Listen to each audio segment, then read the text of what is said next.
Hello, my name is Hunter, the movie reviewing pony, because when it comes to cinema, humans cannot be trusted. And can I really be saying that when we're just reviewing episodes? Don't brush this off like it's nothing. It's kind of a major issue because it goes against everything that we've been doing.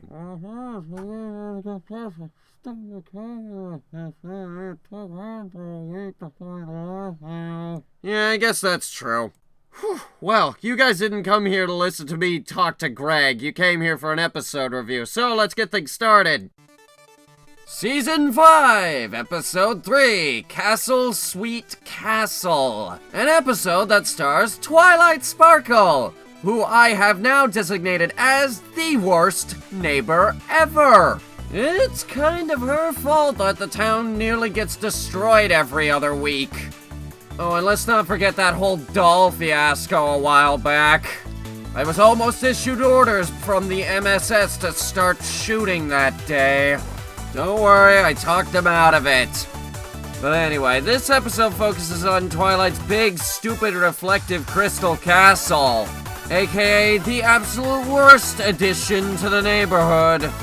Seriously, I want you to imagine this. You wake up in the morning, you get a cup of coffee, you look out the window, suddenly the sun and all of the light from it is just reflecting off that frickin' castle. Ponyville essentially looks like this. Now, I'm just gonna take a wild guess and assume that Twilight's castle is somewhere in that area. Let's just say it's kind of blinding to look at it. Honestly, I have no idea how Twilight can possibly stand living there. Everyone just remember that I said that because I'll be bringing that up later.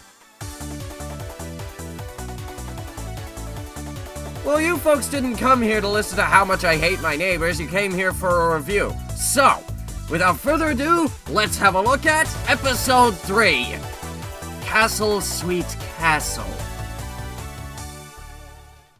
So the episode opens up with Twilight helping Fluttershy take care of animals.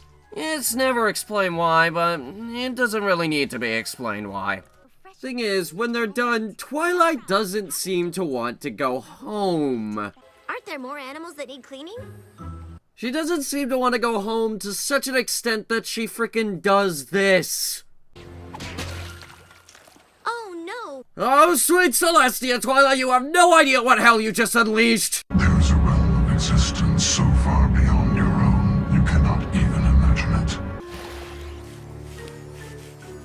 Did I ever tell you guys about the time that Angel Bunny burned down the schoolhouse? Let's just say we're lucky that's the only thing he managed to burn down. After that, we get our opening sequence. Used to wonder what friendship could be, yada yada yada, you know how it goes. Although one of these days I want to find the time to pick on the opening title sequence a bit.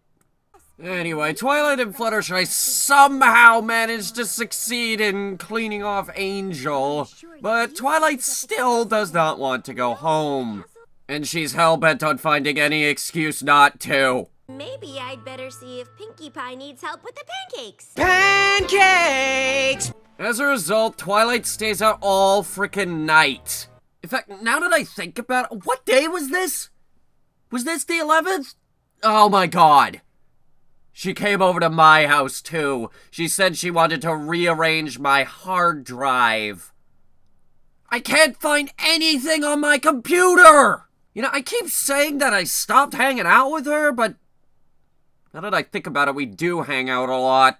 So the next day, the main six are hanging out at Twilight's castle eating pancakes. Pancakes! Twilight spent all night helping me pick the flavor. Well, clearly it wasn't all night because she was not only rearranging my hard drive, but it turns out our anthropologist, Lyra, yeah, apparently Twilight was over at her house as well. When did Twilight take an interest in humans, exactly? One, but she insisted I make even more to try. And more. And more and more and more and more. It was like she never wanted to leave. Exactly. Oh yeah, that's not all she did. She not only rearranged my hard drive, she also rearranged my CD collection. I had it alphabetized, but she insisted we use the Dewey Decimal System. How the fuck do you arrange something by the Dewey Decimal?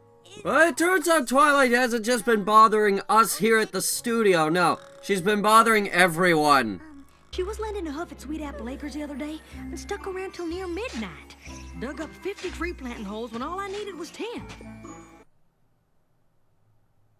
Alright, I got a joke for that. I am the dwarf and the digging hole. Diggy hole. But she didn't just bother Applejack. She bothered Rarity. She bothered Rainbow Dash. Actually, she bothered just about every pony on this list. Needless to say, the MSS has gotten a few noise complaints. And it's all because of Twilight Sparkle. When I said she was the worst neighbor ever, I meant she was the worst neighbor ever. And now she's disrespecting pancakes! Pancakes! Greg, stop playing that clip! How am I supposed to? I'm Pancake. Pancakes! I mean, awake. Damn it, Greg, why are you doing this? Because it's fucking funny. Ugh. We worry you might be avoiding something else. Oh, has it been that obvious? I don't know, you might want to ask my hard drive. How exactly did the movies to review folder end up in the anime folder again? Also, how does my new antivirus program work? I'm pretty sure you programmed itself, and apparently this thing says it's immune to, quote, the robot virus from Descent 3. I was unaware that you even played that game. I've been avoiding this place. Well, that's understandable. It's big, it's dumb, it's way too freaking shiny, and I swear to God it's using TARDIS technology. What? We're the Ministry of Strategic Services. We know pretty much everything there is to know. You seriously think we don't know about the TARDIS? And it even has long, empty hallways. Seriously, here's a picture of the castle from the outside. This is probably the first time we're actually getting a good look at the interior. It's way too big for how it looks on the outside. Golden Oak Library was believable because it was actually somewhat small on the interior. This place, you're putting a lot of emphasis on the fact that it's huge. And the exterior is not huge. Which brings me to the conclusion that it's TARDIS technology. But anyway, Twilight's been avoiding this place. Which is not good, because if she sells the place, she's gonna be homeless. And then I would do everything in my power to buy up the land so I could demolish that castle so I could actually look at town without going blind. We will make this the castle of your dreams, while you go to the Ponyville Spa for some much-needed rest and relaxation. And this serves as the overall plot for today's episode. There's really not that much for me to go over. Oh no! Did I miss the pancakes? Pancakes! Oh, fuck you, Spike! I wish I could snap your stupid dragon self in half! You're probably wondering why I hate Spike so much. Spike burned down my herb garden, which is one of the few things that I value more than life itself. As a result, Spike is just the worst being to exist ever. And unfortunately, they didn't ditch him for this episode. He's taken Twilight to the spa. Thankfully, they don't really give him time to enjoy the pancakes. Pancakes! I swear to fuck, Greg! We've got work to do. After this, we get a song. And I'm gonna be brutally honest, I hate this song. There's just some lyrics in this song that do not sit well with me. For example, this one. To show that we have shown. To show that we have shown. Was Daniel Ingram, half asleep when he wrote that? I'm not really a song expert, but I'm pretty sure they'd say the same thing. But to avoid going into unfamiliar territory, i.e. songs, I'm just gonna, not talk about it that much. I will say this, though, it only took them one song number to completely make a mess of the fucking castle. Instead of filling the castle with stuff that would have made Twilight more comfortable, they seem to have filled the castle with stuff that would have made them more comfortable. Now, if an adult were to look at this situation, they would think that's absolutely fucking ridiculous. However, looking at it through the mind of a child, they would probably do the same thing. Also, I absolutely love the mosaic that you've put up with Spike down in the corner like he's unimportant because he is. And unfortunately, that's when Spike walks into the room. You know, I cooked with those herbs, Spike. Man, this place looks terrible. As a result of Spike saying this, the main cast is relieved that someone else thinks that they done fucked up. And then this happens.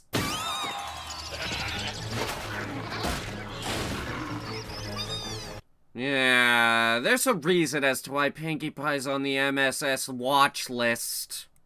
Rarity quickly sees that everything is going downhill, and does this.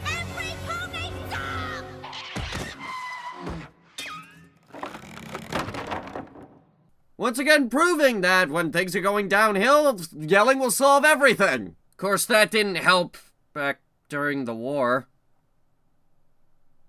Anyway, upon realizing that they done fucked up, they decide to clean up the place. As a result, they get Spike to distract Twilight and stall for time.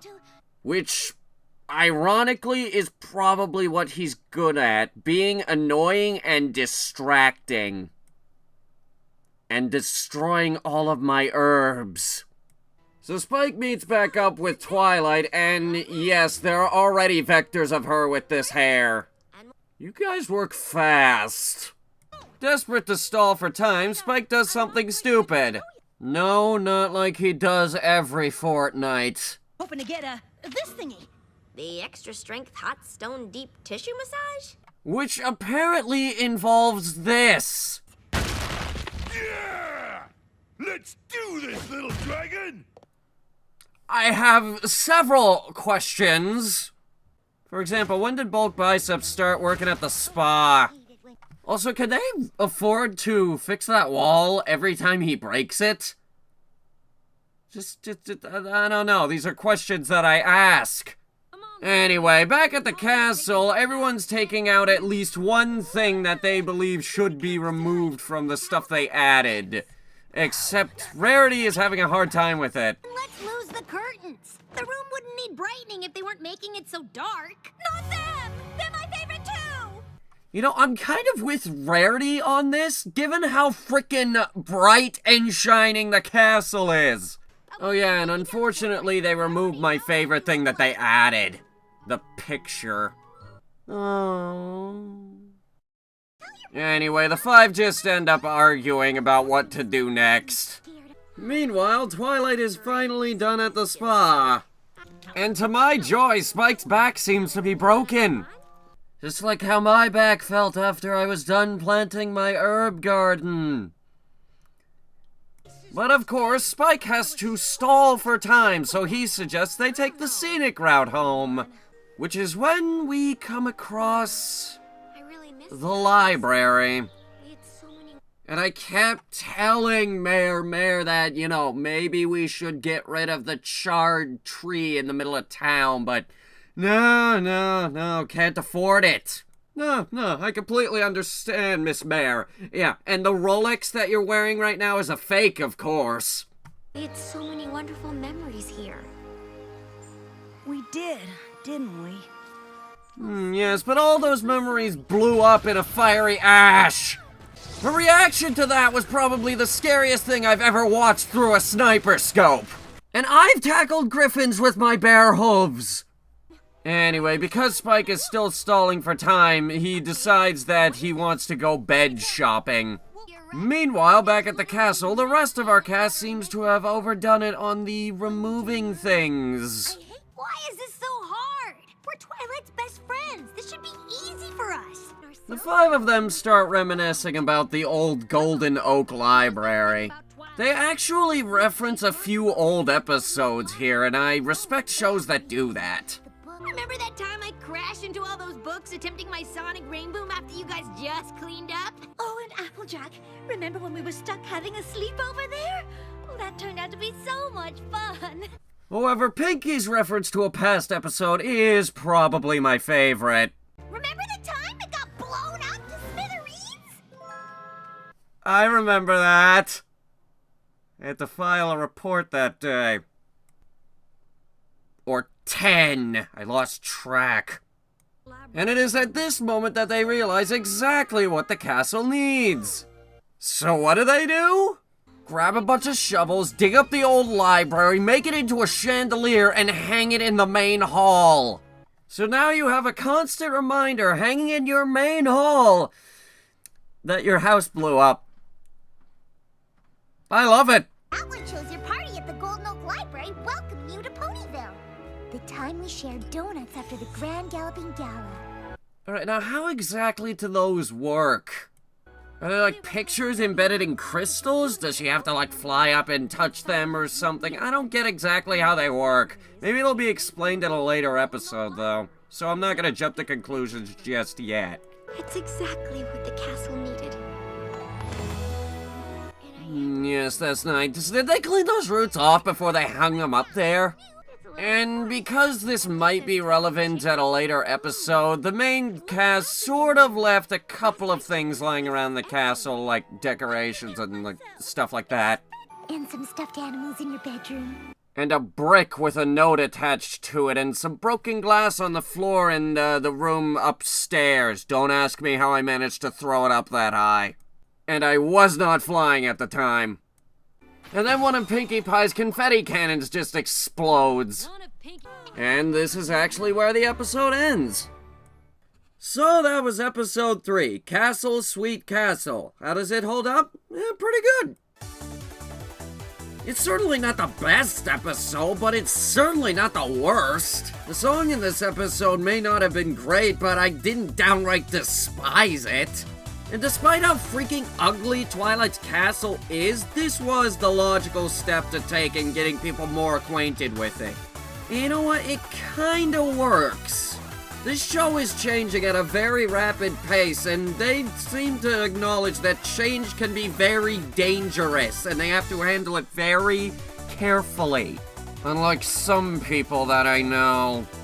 But overall, pretty decent episode. Also, sorry guys, couldn't find any animation errors for this one, but maybe next time. On episode 4, which I know absolutely nothing about. My name is Hunter, and this has been a Hunter Review.